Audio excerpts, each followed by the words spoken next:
14 करोड़ लोगों को हमने गरीबी से निकाला। अब ये सेकंड एंड फाइनल ऑपरेशन है। पिछले 10 सालों में 15 करोड़ लोगों को हमने गरीबी से निकाला है कांग्रेस पार्टी। यूपीए की सरकार ने 23 करोड़ लोगों को गरीबी से निकाला था 10 साल में।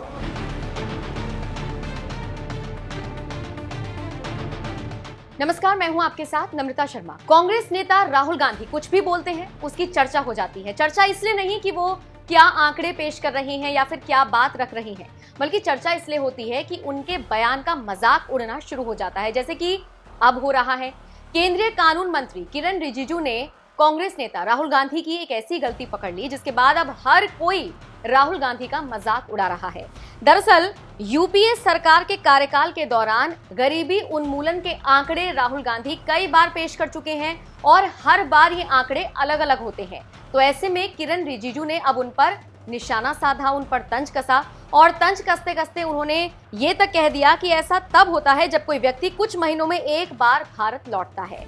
अब ये पूरा विवाद कहां से शुरू हुआ ये आपको बताते हैं। दरअसल राहुल गांधी ने जनता को संबोधित करते हुए यूपीए के शासनकाल में गरीबी से बाहर निकाले जाने वाले व्यक्तियों की संख्या जो बताई वो उनकी पिछले बयानों से मैच नहीं की। यानी कि कभी वो 14 करोड़ का आंकड़ा देते हैं, कभी बताते हैं कि 15 करोड़ लोगों को गरीबी से बाहर निकाला गया कांग्रेस के शासन में, यूपीए के शासन में, कभी बताते हैं 23 करोड़ तो कभी बताते हैं 27 करोड़। अब इसी को लेकर किरण रिजिजू ने उन पर निशाना साधा। 14 करोड़ लोगों को हमने गरीबी से निकाला। अब ये सेकंड एंड फाइनल ऑपरेशन है। पिछले 10 सालों में 15 करोड़ लोगों को हमने गरीबी से निकाला है कांग्रेस पार्टी। यूपीए की सरकार ने 23 करोड़ लोगों को गरीबी से निकाला था 10 साल में। हमने 27 करोड़ लोगों को गरीबी से निकाला 10 साल में। 27 करोड़ लोग। राहुल गांधी के इन बयानों को साझा करते हुए किरण रिजिजू ने ट्विटर पर एक पोस्ट किया और यहीं पर उन्होंने कहा, ऐसा तब होता है जब आप विदेश से कुछ महीनों में एक बार भारत वापस आते हैं और पार्ट टाइम राजनीति करते हैं। तो राहुल गांधी को पार्ट टाइम राजनेता बता दिया किरण रिजिजू ने और उसके बाद से ही राहुल गांधी का जमकर मजाक उड़ रहा है। और ऐसा इसलिए क्योंकि अगर वाकई में ऐसा कुछ हुआ तो एक आंकड़ा आपके पास होना चाहिए। हर बार अगर आप अलग अलग आंकड़े बताएंगे तो फिर घिरेंगे तो है ही, और यही राहुल गांधी के साथ होता हुआ नजर आ रहा है। वैसे आपको बता दें, राहुल गांधी ने रविवार को प्रधानमंत्री मोदी और बीजेपी के खिलाफ हल्ला बोल किया। उन्होंने कहा, डर और नफरत फैलाकर बीजेपी देश को कमजोर कर रही है। उन्होंने कहा, इससे भारत के दुश्मनों को फायदा होगा। कांग्रेस ने दिल्ली में एक विशाल रैली करके मूल्य वृद्धि के मुद्दे पर भी सरकार को घेरने की कोशिश की। राहुल गांधी ने अपनी इस रैली के दौरान जब लोगों को संबोधित किया तो क्या कुछ कहा, चलिए आपको सुनवाते हैं। लेकिन किरण रिजिजू ने कांग्रेस नेता राहुल गांधी को जिस तरह से धोया, जिस तरह से उन पर तंज कसा, इसको लेकर आप क्या राय रखते हैं? कमेंट बॉक्स में अपनी राय जरूर।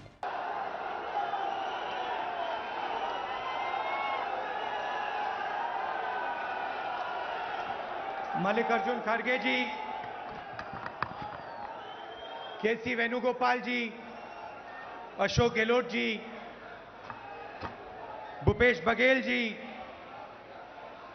पवन Kumar Bansal ji, Adhir Ranjan Chaudhary ji, Shakti Singh Gohil ji, Anil Chaudhary ji, CWC members, PCC president, CLP leaders, senior नेता और हमारी पार्टी के प्यारे कार्यकर्ता भाई और बहनों, आप सबका यहां बहुत बहुत स्वागत, नमस्कार।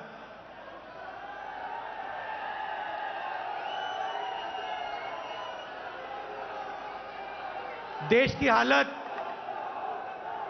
हालत आपको दिख रही है।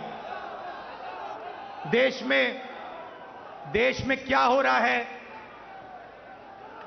क्या नहीं हो रहा है, आपसे नहीं छुपाया जा सकता है।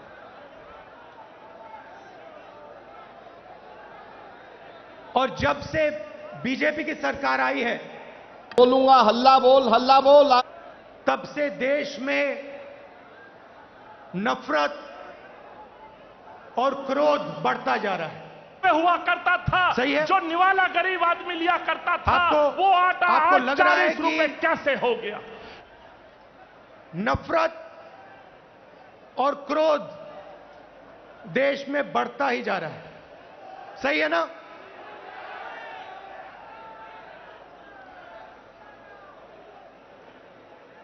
नफरत किसको होती है?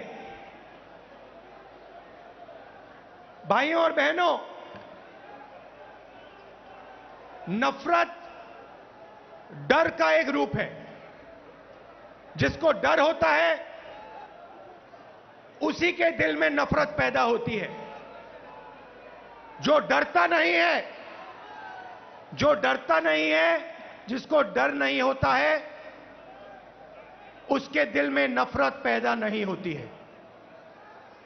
तो भाइयों और बहनों, जब हम कहते हैं हिंदुस्तान में नफरत बढ़ रही है, उसी बात को दूसरे तरीके से कहना कि हिंदुस्तान में डर बढ़ता जा रहा है। किस चीज का डर?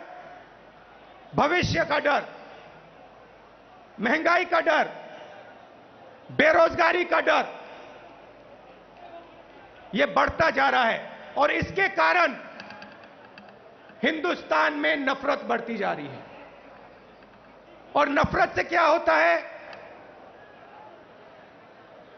नफरत से लोग बढ़ते हैं, देश बढ़ता है और देश कमजोर होता है। बीजेपी और आरएसएस के नेता देश को बांटते हैं और जानबूझकर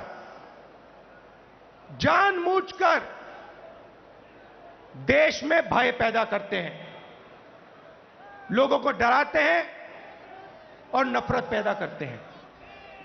अब सवाल उठता है, ये किसके लिए करते हैं और क्यों करते हैं?